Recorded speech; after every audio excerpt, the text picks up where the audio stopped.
प्रिय भक्तों, वो कौन सा स्तोत्र है जिसे सिर्फ पढ़ने से जीवन के सबसे भारी ऋण भी उतर जाते हैं? वो कौन से भगवान हैं जो भक्त की एक पुकार पर ही प्रलय मचा देते हैं? आज हम बात करेंगे भगवान श्री नरसिंह के ऋणमोचन स्तोत्र की अद्भुत शक्ति की। जब भक्त प्रहलाद की जान संकट में थी, तब भगवान विष्णु ने लिया अपना सबसे उग्र अवतार भगवान नरसिंह। ना दिन था, ना रात, ना अंदर ना बाहर, ना हथियार से वध हुआ, ना ही किसी साधारण तरीके से। भगवान नरसिंह ने यह सिद्ध कर दिया कि भक्त के लिए वो नियम भी तोड़ सकते हैं जो उन्होंने खुद बनाए हों। लेकिन क्या आप जानते हैं, वही भगवान नरसिंह एक और चमत्कारी रूप में पूजे जाते हैं, ऋण मोचक के रूप में। जी हाँ, ऋण यानी कर्ज, चाहे वह पैसों का हो, कर्मों का हो या जीवन के बोझ का।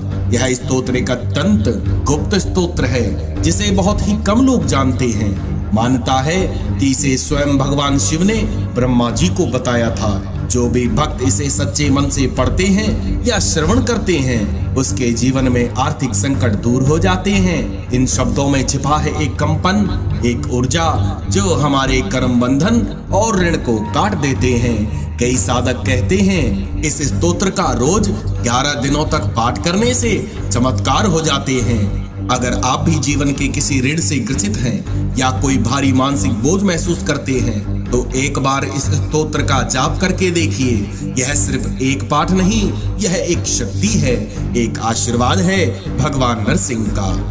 जब भक्त प्रहलाद की रक्षा के लिए भगवान ने उग्र रूप लिया, वो सिर्फ एक बुराई का अंत नहीं था, वो संदेश था कि जब भक्त पुकारे तो ईश्वर हर रूप में प्रकट हो सकते हैं। नरसिंह भगवान एक ऐसे रूप जो बुराई का नाश करते हैं पर भक्तों को प्रेम पूर्वक गले लगा लेते हैं। लेकिन ध्यान रहे, यह ऋण केवल पैसों का नहीं, पुरानी कर्मों का, मन के बोझ का, रिश्तों की उलझनों का और आत्मा पर चढ़ी धूल का। इस स्तोत्र का पाठ करने से न केवल आर्थिक संकट दूर होते हैं, बल्कि व्यक्ति को मानसिक शांति, आत्मविश्वास, स्वास्थ्य और सफलता प्राप्त होती है। जैसे जैसे आप इसका नियमित जाप करते हैं या श्रवण करते हैं, वैसे वैसे जीवन की बाधाएं खुद ब खुद दूर होती चली जाती हैं। इस स्तोत्र के शब्दों का कंपन शरीर और आत्मा के भीतर जाकर ऐसी ऊर्जा उत्पन्न करता है जो व्यक्ति को हर दिशा में प्रकृति की ओर ले जाती है। इस अद्भुत स्तोत्र का जाप करके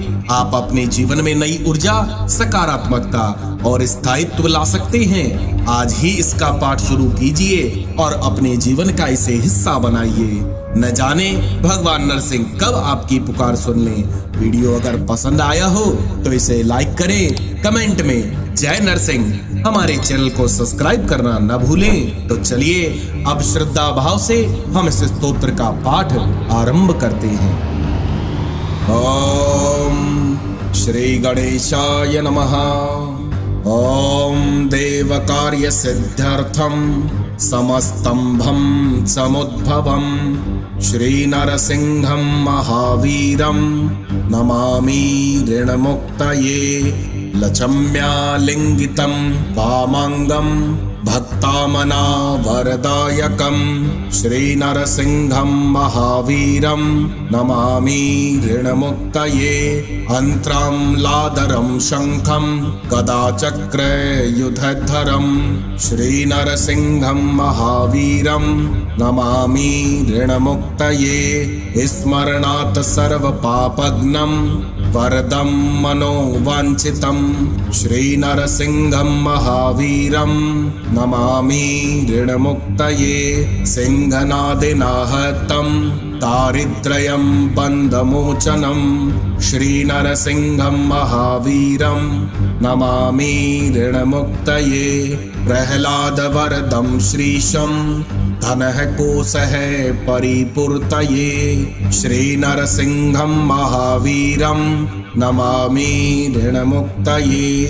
क्रूरग्रहपीडानाशं कुरुते मंगलं शुभं श्री नरसिंहं महावीरं नमामि ऋणमुक्तये वेदवेदाङ्गं यदन्वेषं रुद्रब्रह्मादिवन्दितं श्रीनरसिंहं महावीरं नमामि ऋणमुक्तये व्याधिदुःखं परिहारं समूलशत्रुनिखन्दनं श्रीनरसिंहं महावीरं नमामि ऋणमुक्तये विद्याविजयदायकं पुत्रपौत्रादिवर्धनं श्रीनरसिंहं महावीरं नमामि ऋणमुक्तये भुक्तिमुक्तिप्रदायकं सर्वसिद्धिकर्णिणां श्रीनरसिंहं महावीरं नमामि ऋणमुक्तये उग्रं वीरं महाविष्णुं ज्वलन्तं सर्वतोमुखं नरसिंहभीषणं भद्रं मृत्युं नमाम्यहम् यः पठेत इदं नित्यं सङ्कटमुक्तये अरुणी विजयी नित्यं धनं शीघ्रं माप्नुयात् इति श्री शंकराचार्य विरचित सर्वसिद्धिकर ऋणमोचन स्तोत्रम श्री लक्ष्मी नरसिंह देवता चरण अर्पणम अस्तु। ओम देवकार्य सिद्ध्यर्थम समस्तंभं समुद्भवं श्री नरसिंहं महावीरं नमामि ऋणमुक्तये लक्ष्म्यालिङ्गितं वामाङ्गं भक्तामनावरदायकं श्रीनरसिंहं महावीरं नमामि ऋणमुक्तये अन्त्राम्लादरं शङ्खं गदाचक्रयुधधरं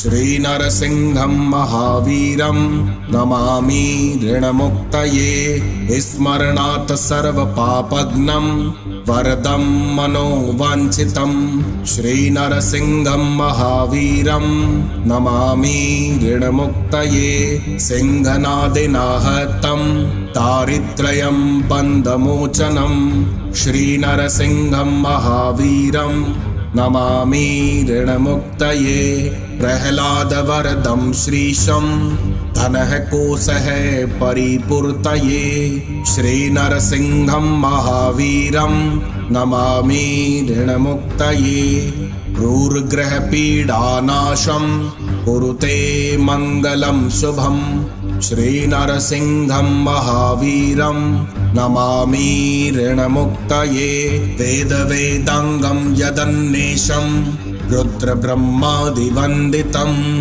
श्रीनरसिंहं महावीरं नमामि ऋणमुक्तये व्याधिदुःखं परिहारं समूलशत्रुनिखन्दनं श्रीनरसिंहं महावीरं नमामि ऋणमुक्तये विद्याविजयदायकं पुत्रपौत्रादिवर्धनं श्रीनरसिंहं महावीरं नमामि ऋणमुक्तये भुक्तिमुक्तिप्रदायकं सर्वसिद्धिकर्णिणां श्रीनरसिंहं महावीरं नमामि ऋणमुक्तये उग्रं वीरं महाविष्णुं ज्वलन्तं सर्वतोमुखं नरसिंहभीषणं भद्रं मृत्युं नमाम्यहम् यः पठेत इदं नित्यं